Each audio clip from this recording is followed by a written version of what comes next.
तो यार आज हम सीखने वाले हैं डायरेक्शन कोसाइंस और डायरेक्शन रेशियोज़ के बारे में। और ये इस लेसन की यहाँ पर दूसरी वीडियो है। इससे पहली वाली वीडियो अगर तुम्हें देखनी है तो तुम चैनल पर जाकर देख सकते हो। साथ में डिस्क्रिप्शन में भी मैं लिंक दे दूंगा उस वीडियो की, जिसमें हमने एक्सरसाइज फर्स्ट को यहाँ पर ख़त्म कर दिया था और बेसिक जो चीज़ें होती हैं किसी भी वेक्टर में वो सीख ली थी। चलो फिर यहाँ से हम शुरू करते हैं इस सेकेंड एक्सरसाइज के लिए। ये जो सबसे पहला अपना टॉपिक है डायरेक्शन कोसाइंस और डायरेक्शन रेशियोज़।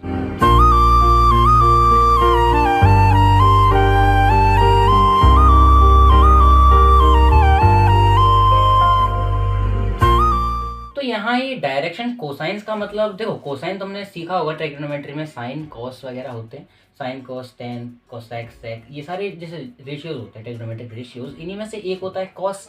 और यहाँ हम ऐसे ही कोसाइन की बात करने वाले हैं या किसी राइट एंगल के बेस अपॉन हाइपोटेन्यूज की बात करने वाले हैं। बेसिक ट्रिग्नोमेट्री में तुम्हें तो पता ही है कि जो कॉस होता है वो बेस अपॉन हाइपोटेन्यूज होता है। बस देखते हैं कि यहाँ हम किस बारे में वो बात करने वाले हैं।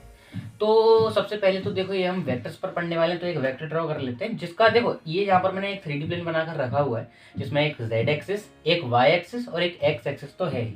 तो मुझे एक क्यूबॉइड की तरह, एक 3D फिगर की तरह इमेजिन करो। जैसे देखो ये जो पीछे वाला कॉर्नर है, यहाँ से हम एक वेक्टर की शुरुआत, तो ये जो वेक्टर r है इसका इनिशियल पॉइंट तो ये जो इस क्यूबॉइड का पीछे वाला कॉर्नर ये हो जाएगा, जो कि अगर हम 3D प्लेन के हिसाब से देखें तो वो ओरिजिन वाली जगह है। ओरिजिन यानी कि जहाँ से ये y एक्सिस, x एक्सिस और z एक्सिस की शुरुआत हो रही है और ये इस टर्मिनल पॉइंट तक गया है। और टर्मिनल पॉइंट को एक काम करते हैं, हम कोई नाम चलो दे ही देते हैं, हम इसको r नाम दे देते हैं। तो इस पॉइंट r तक गया है। अब ये जो होते हैं इन वेक्टर्स को हम पोजीशन वेक्टर बोलते हैं, जिसका एक जो इनिशियल पॉइंट है वो ओरिजिन पर हो। और यहाँ तुम टेंशन मत लो, इस चैप्टर में तुम पोजीशंस वेक्टर के बारे में पढ़ने वाले हो और कोई ज़्यादा वेक्टर तुम्हें यहाँ नहीं पढ़ने। बस देखो यहाँ इसका जो टर्मिनल पॉइंट है उसे r मान लिया और इसके टर्मिनल पॉइंट के कुछ ना कुछ कोऑर्डिनेट्स तो यहाँ पर होंगे ही। अब वो जो कोऑर्डिनेट्स है वो कैसे निकालने हैं मैं तुम्हें बताता हूँ एक 2D प्लेन की हेल्प से। देखो एक जो 2D प्लेन होता है वो कैसा होता है, ऐसे एक y एक्सिस होती है, हॉरिजॉन्टल नहीं वर्टिकल, और हॉरिजॉन्टल होती है यहाँ पर x एक्सिस। अब इसमें यहाँ पर मान लो कि कोई एक पॉइंट है, ये पॉइंट मान लो जिसने x एक्सिस के हिसाब से यहाँ पर 3 यूनिट का ये जो डिस्टेंस है ये कवर किया है। अगर तुम देखो ये 3rd यूनिट के यानी कि फर्स्ट सेकेंड और ये 3rd यूनिट के यहाँ डिस्टेंस पर, और यहाँ से तुम देखो तो अराउंड ये 4th डिस्टेंस पर है। तो देखो x एक्सिस के रिस्पेक्ट में इसने 3 यूनिट्स का डिस्टेंस ट्रेवल किया है, तो इस हिसाब से यहाँ पर इसका x कोऑर्डिनेट तो 3 हो जाता है और y कोऑर्डिनेट 4 हो जाता है। ये सारी चीज़ें तुमने मतलब सीख ही रखे हैं तुम 8th क्लास। तो ये जो पॉइंट है r, इसने मान लो x एक्सिस के रिस्पेक्ट में कुछ यहाँ x डिस्टेंस ट्रेवल किया है, डिस्टेंस को हम x मान लेते हैं। तो यहाँ इसने 3 डिस्टेंस को ट्रेवल किया था, तो इसकी ये जो x कोऑर्डिनेट था वो भी तो 3 था। तो यहाँ इसने x डिस्टेंस ट्रेवल किया है तो इसका x कोऑर्डिनेट यहाँ हम x मान ले रहे हैं।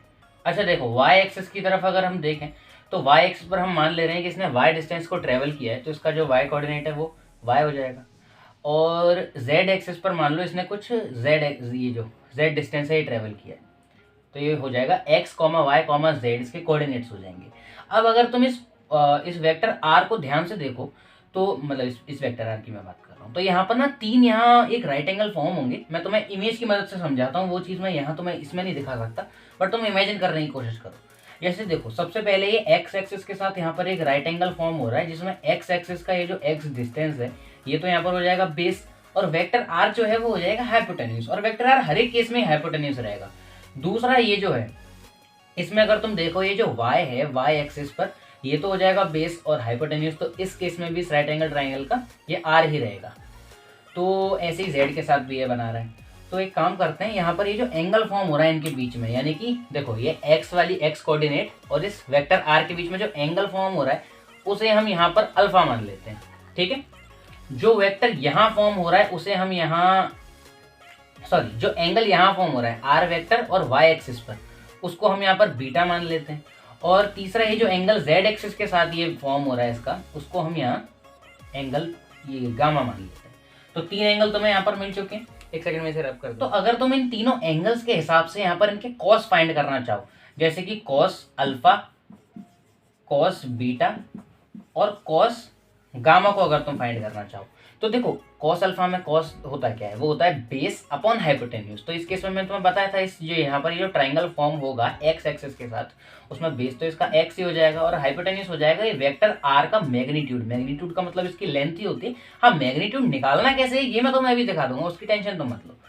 फिर ये जो कॉस बीटा यहाँ पर होगा वो ये जो बीटा एंगल फॉर्म हो रहा है वाई एक्सेस के साथ फॉर्म हो रहा है, ये जो डिस्टेंस इसने कुछ वाई ट्रेवल किया था यहाँ पर, तो ये वाई तो हो जाएगा इसका बेस, और हाइपोटेन्यूज तो इसका यहाँ पर भी ये आर ही रहने वाला है, ये जो तुम्हें आर दिख रहा है वेक्टर।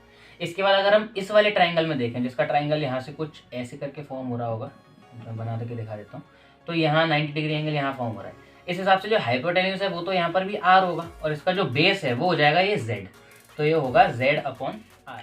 तो मुझे उम्मीद है ये कॉस अल्फा, कॉस बीटा और कॉस गामा की जो वैल्यू है इन एंगल्स के हिसाब से, ये कैसे कैसे ट्राइंगल्स को ध्यान में रखते हुए हमने निकाली है वो तुम समझ गए होगे। अब ये जो कॉस अल्फा है इसको हम एल बोलते हैं, कॉस बीटा को हम एम बोलते हैं, और कॉस गामा को हम एन बोल देते हैं। तो L is equal to X by R, तुम्हारी टेक्स्ट बुक में भी तुम्हें ऐसे मिलेगा, L is equal to X by R, M is equal to Y by R, और एन इज इक्वल टू यहाँ पर हो जाएगा Z by R, Z by R. अब ये जो मैं तुम्हें एक काम करता हूँ, सबसे पहले मैं तुम्हें ये बता देता हूँ कि ये जो इसका मैग्नीट्यूड होता है किसी भी वेक्टर का, ये निकाला कैसे जाता है। किसी पॉइंट्स को मैं अज्यूम करते हुए तुम्हें ये चीज़ पहले सिखा देता हूँ। तो हम मान लेते हैं कि ये जो वेक्टर आर है इसके कोऑर्डिनेट्स यहाँ पर हैं, मतलब हम बस ऐसे अज्यूम कर रहे हैं 2,3, और मतलब 3 इसने इस वाई एक्सिस पर ट्रेवल किया है, और 4 मान लेते हैं इसके जेड एक्सिस के इस डिस्टेंस को, ठीक है। अब ये यहाँ पर इसका वेक्टर कैसे लिखेंगे, तो आर वेक्टर को हम देखो यहाँ कुछ इस तरीके से लिखेंगे। यार ये इसकी इंक खत्म हो गई, क्या आफत है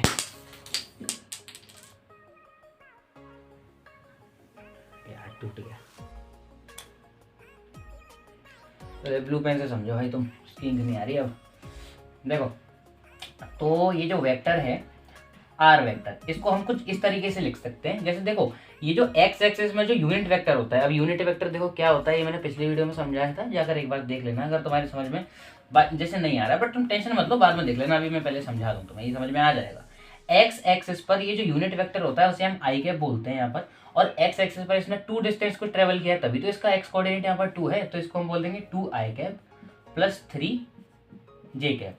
अब 3 इसने वाई एक्सिस पर डिस्टेंस ट्रेवल किया है, और ये जो जे कैप है इस वाई एक्सिस का ही यहाँ पर यूनिट वेक्टर है, और इसके बाद हम 4 के कैप लिख देंगे। के कैप ये जेड एक्सिस पर इसका जो यूनिट वेक्टर होता है वो के कैप होता है। तो इस वेक्टर आर को हम कुछ इस तरीके से यहाँ पर लिख सकते हैं, जिसमें जो 2 है वो है एक्स की वैल्यू, तुम्हें पता है, जो वाई है वो ये 3 है, और जो 4 है वो जेड है, जैसे कि एक्स वाई और जेड यहाँ पर होता है ना, ये वही है। और इन तीनों को ही हम यहाँ पर ये जो तुम्हें डायरेक्शन रेशियोज बोलते हैं। डायरेक्शन रेशियोज क्यों बोलते हैं ये मैं तुम्हें अभी बता दूंगा, इसकी टेंशन तुम मत लो, बट इनका पहले इस वेक्टर का मैग्नीट्यूड यानी कि इसकी लेंथ कैसे निकालनी है तुम वो देख लो। अब वैसे तो लेंथ निकालने का यार ये फॉर्मूला का कुछ डेरिवेशन होता है, बट डेरिवेशन मुझे नहीं लगता कि अभी इतना इंपॉर्टेंट होगा तुम्हारे लिए, तुम बस इसका मैग्नीट्यूड निकालना सीख लो। वैसे तुम चाहते हो डेरिवेशन तो तुम कमेंट में बता देना, वैसे तो हमारी एनसीईआरटी टेक्स्ट बुक में भी डेरिवेशन जो है उस मैग्नीट्यूड वाले फॉर्मूले का दे रखा है, बट तुम यहाँ समझ लो। देखो, अगर तुम्हें इस आर वेक्टर का मैग्नीट्यूड निकालना है, मैग्नीट्यूड को ऐसे ये मॉड्यूलस साइन में हम बंद कर देते हैं, तो वो होता है root over X square plus Y square plus Z square.